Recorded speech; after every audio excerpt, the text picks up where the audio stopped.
آج آپ کا وقار بنا ہوا ہے جامعۃ اشرفیہ. دوسروں کے مقابلے میں اگر کوئی ادارے کی شکل میں اگر مقابلے کے پیش کیا جا سکتا ہے تو جامعۃ اشرفیہ ہے. یہ فیضان اعلیٰ حضرت ہے، یہ فیضان صدر الشریعہ ہے، یہ فیضان خواجہ پاک ہے. ابھی تو حافظ ملت نے فرمایا حج کے بعد کہ حج سے پہلے میں نے میرا 7 سال جو گزرا ہے یہ میری زندگی کا سب سے اہم وقت تھا جو دارالخیر اجمیر شریف میں میرا گزرا ہے. حج کے بعد تو بات ہی الگ ہو گئی. طیبہ نہ صحیح افضل، مکہ ہی بڑا زاہد، ہم عشق کے بندے ہیں کہ بات بڑھائی ہے والا. تو وہ ایام جو بارگاہ رسالت میں گزرے ہیں وہ تو معراج کمال ہے. اس کے سامنے کوئی دن نہیں ہے، کوئی عمر کا حصہ نہیں ہے جو مقابلے میں آ سکے. بہرحال اس سے پہلے تو یہ تصور تھا نا، تو اس سے پہلے ہی تو کام ہوا ہے، اس سے پہلے ہی یہ سارے معاملات ہوئے ہیں. حج سے پہلے حج 1967 میں حضرت نے فرمایا ہے. اس سے پہلے یہ تصورات تھے جو خواجہ خواجگان کی بارگاہ سے تصور ملا تھا کہ ہم بھی اپنی جماعت کے لیے، اپنی قوم کے لیے، اپنی ملت کے لیے کچھ کریں. وہ تصور آج جامعۃ اشرفیہ کی شکل میں ہے جو مخدوم اشرف جہانگیر سمنانی رضی اللہ تعالیٰ عنہ کا بھی فیضان بنا، انہی کے نام سے اشرفیہ. ورنہ پہلے تو اس کا نام مصباح العلوم تھا. ابتداءً مکتب تھا. جب آپ ملت گئے ہیں تب دارالعلوم مصباح العلوم اشرفیہ ہوا ہے 1 سال کے بعد. اور حضرت اشرفی رحمۃ اللہ تعالیٰ علیہ نے اس کی بنیاد رکھی اور یہ فرمایا کہ فقیر نے اپنی کرنی کر دی، اب تم اپنی کرنی کرو، اور جو اس کی ایک اینٹ کھسکائے گا اس کی 2 اینٹ کھسک جائے گا. اللہ کا یہ فضل و کرم ہے کہ آپ حوادثات زمانہ سے مقابلہ کرتے ہوئے آج جامعۃ اشرفیہ پوری جماعت کا وقار بنا. انہی بزرگوں کی دعائیں ہیں، انہی بزرگوں کا کرم ہے. وہ چاہتے ہیں کہ زمانے میں بھی لوگ چاہتے ہیں کہ رکاوٹیں ہم ڈالیں، لیکن انہی بزرگوں کے نگاہ کرم سے ساری رکاوٹیں دور ہو جاتی ہیں اور ہم لوگوں کو جب سال ختم ہوتا تو پتہ ہی نہیں چلتا کہ کیسے سال پورا ہوتا. انہی بزرگوں کا کرم ہے. حافظ ملت کی قربانیاں ہیں، ایثار ہے، اخلاص ہے، للہیت ہے، اور ان بزرگوں کی دعائیں ہیں. چاہے وہ بریلی شریف ہو، چاہے کھجور شریف ہو، چاہے مارا شریف ہو، سب کے بزرگوں نے اسے دعائیں عطا فرمائی. اس کے کارنامے بہت ہیں. میں صرف 1-2 چیزیں آپ کے سامنے پیش کر کے ختم کروں گا. اس لیے کہ قاری صاحب بھی ہمارے، حضرت مفتی صاحب بھی سوچ رہے ہیں بات بڑی چلی جا رہی ہے، بات بڑی چلی جا رہی ہے، لیکن قوم کو جاننا چاہیے. اعلیٰ حضرت کا علمی خزانہ کیا ہے بتائیے. لکھے پڑھے کی زبان پہ آئے گا فتاوی رضویہ ہے. شاید ہی ہوا تھا حضرت کے زمانے میں، پہلی جلد دوسری جلد شاید ہوئی تھی. سارا خزانہ موجود تھا اور ان خزانوں کو کیڑے کھا رہے تھے.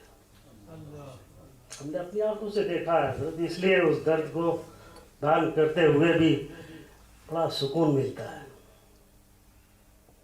کیڑے کھا رہے تھے. حضور مفتی اعظم ہند رحمۃ اللہ علیہ جو ہمارے مرشد ہیں، ہمارے حضرت کے مرشد ہیں، تشریف لائے مبارک. اساتذہ اشرفیہ نے ان کی بارگاہ میں گزارش کی، حضرت ہم لوگ چاہتے ہیں کہ فتح رضویہ کی اشاعت ہو. تو فتح حضور مفتی اعظم ہند کا اہتمام دیکھو، مجھے آپ ہی لوگوں سے امید ہے. کون فرما رہا ہے؟ اعلیٰ حضرت پھر چھوٹے صاحبزادے جنہیں مفتی اعظم ہند کہا جاتا ہے. مجھے آپ ہی لوگوں سے امید ہے. ویسے تو بہت سے لوگ رسائل لے گئے, شاید تک نہیں کیا, واپس کیا کرتے ہیں؟ اب جب ایسا ماحول ہو کہ واپس نہیں کر رہے لوگ, کوئی علمی خزانہ دے دے گا؟ یہ ہاں مفتی اعظم ہند رحمۃ اللہ علیہ کا اعتماد تھا, اگر یہ کام ہوگا تو اشرفیہ ہی سے ہوگا, اساتذہ اشرفیہ ہی کریں گے, اور انہوں نے پورا خزانہ اٹھا کر کے اشرفیہ والوں کو دیا. جب وہ مسودہ آیا میں نے خود اپنی آنکھوں سے دیکھا, چھوٹا تھا, اوپر سے لے کے نیچے تک جلدیں بدی ہوئی تھی, مسودے کیڑے کھا چکے تھے. اب اعلیٰ حضرت کی تصنیف ہے, تحریر انہی کی ہے, اس میں یہ کھائے ہوئے حصے کو کیسے جوڑیں گے؟ جوڑنا آسان نہیں ہے. کتاب تو لکھی جا سکتی ہے آسانی سے, لیکن یہ جوڑنے کا بہت مشکل ہے. نائب شیخ الحدیث حضرت علامہ حافظ عبدالرؤف صاحب علیہ رحمۃ و رضوان پوری رات جاگ کر کے پابند کاری کرتے تھے. اس طریقے سے بچا ہوا خزانہ محفوظ کیا گیا. پھر اس کو شائع کرنے کا سلسلہ شروع ہوا. چوتھی دن تک شائع ہوئی, اس کے بعد حضرت کا انتقال ہو گیا. سلسلہ جاری رہا. جب وہ مکمل ہو چکا, سب مسودے مبیضے میں تیار ہو چکے, اب تو صرف کاتب سے لکھوانا ہے. اس وقت کمپیوٹر نہیں تھا کہ کھٹاکھٹ ہو جاتا تھا, کاتب سے لکھایا جاتا تھا.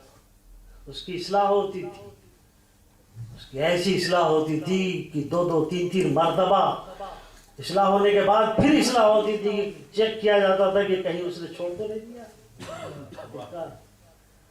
بہرحال کسی طریقے سے یہ خزانہ محفوظ ہوا, چھپ رہا ہے. اب چاہے اسے سنہری حروف میں چھاپیں, چاہے کچھ بھی چھاپیں, لیکن یہ کام اعلیٰ حضرت فاضل بریلوی رضی اللہ تعالیٰ نے جب اشرفیہ سے لیا ہے, ان کے اساتذہ سے لیا ہے. یہ کام بہت سی چیزیں ہیں. دیوبند کا مبلغ ارشاد, اس نے ایک جگہ حضرت تقریر کی کہ اگر ہم سلیبس میں ہماری یہ جو کتابیں چلتی ہیں نا درس نظامی, اگر ہم اسے چھاپ کر کے نہ دیں تو بریلوی جاہل رہ جائیں. کیسا تانا ہے بتائیے, ہے نا.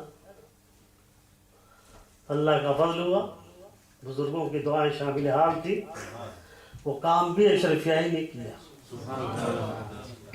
مجلس برکات کے نام سے مکتبہ قائم کیا. آپ نے بھی کتاب ملاحظہ فرمائی ہوں گی. چوری بھی ان کی پکڑی گئی. چور تو ہیں یہ مکار, 150 سال 200 سال پرانے نسخے نکالے گئے. ہمارے علامہ محمد احمد مصباحی, اللہ تعالیٰ ان کی عمر کو برکتیں عطا فرمائے, انہوں نے رضا لائبریری رامپور میں جا کر کے 150 پورا پہلے چھپی ہوئی کتاب کو نکالا, دیکھا تو ارے سارے اپنے علماء کرام کے حواشی, اور اپنے مولویوں کا نام لکھ کر کے ہمارے علماء کرام کا نام ہی حذف کر دیا تھا. یہ کیوں کیا تھا؟ اس لیے کہ ہمارے پاس پریس نہیں تھا, مکتبہ نہیں تھا, ان کو موقع ملا جو چاہے وہ کر سکتے تھے, اور انہوں نے کیا. بہرحال چوری پکڑی. اپنے بزرگوں کے نام جنہوں نے وہ حواشی لکھے تھے ان کی بایوگرافی مختصر کتاب میں شائع کر کے آج عوام کے سامنے الجام اشرفیہ نے پیش کر دیا. یہ نفسیاتی اثر ہوتا ہے کہ ہمارے طالب علم کے ہاتھ میں آوے, اب وہ دیکھے کہ مکتبہ قاسمیہ سے یہ کتاب چھپی ہے تو اس پہ کیا اثر پڑے گا. ہم کہتے ہیں کہ ہم 70-75% ہے, ہمارا کام یہ ہے